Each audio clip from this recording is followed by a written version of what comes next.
રૂક્ષ્મણીનો ચોડી ચાંદલો અમર રાખ્યો એટલે બંગડી મૂકી. એટલે મેં હળવેકથી કીધું કે અહીંયા તો બે બાંધ્યા હતા.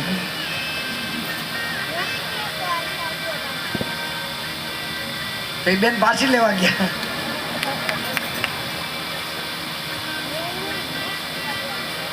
જો બરાબર સમજો. આ બધું કોકની ભૂલમાં પડી ગઈ છે ને એટલે લાઈન થઈ. હો ક્યાંય બંગડીઓ મૂકવાની હોય નહીં. આ તો ઓલા કદમના ઝાડ જેવું છે. ભગવાને ગોપીઓના ચીરનું હરણ કર્યું. હમણાં અમારી જે કથા હતી ને ગોકુલમાં, ત્યાં આ જ્યાં છે ને ચીરઘાટ,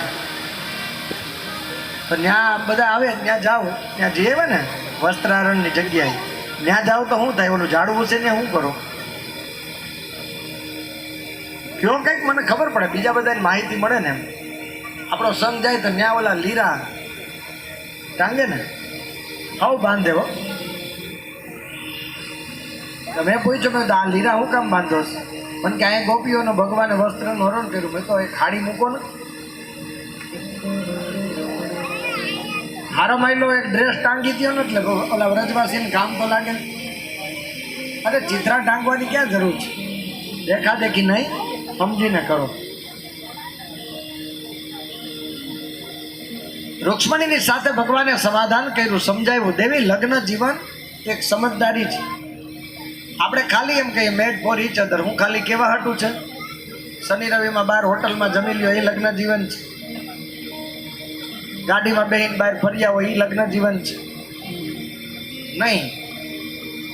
પરિવારની સાથે રહ્યો, એ લગ્ન જીવન છે. એકબીજાના સુખ દુઃખના સાગીદાર બનો, એ લગ્ન જીવન છે. બધાને એક તાતણે બાંધો, એ લગ્ન જીવન છે. અને હું તો એમ કહું, આજે પણ બે ભાઈઓ ભેગા રહેતા હોય, આ બાપની સેવા થતી હોય, એક ઓસરીએ એક રસોડે જમતા હોય ને, એ જ સાચું વ્રજ છે મારા વાલા. આપણી કહેવત છે, અન્ન નોખાય ના મન નોખાય. ભગવાન આગળ આવ્યા.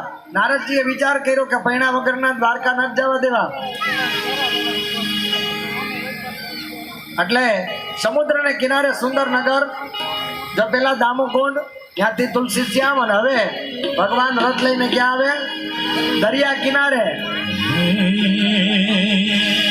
અને ભગવાન માધવરાય રૂક્ષ્મણીને લઈ અને માધવપુર ને આંગણે પ્રભુ પધાર્યા.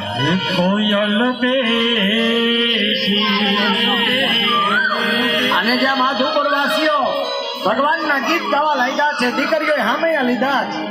હે અમલિયા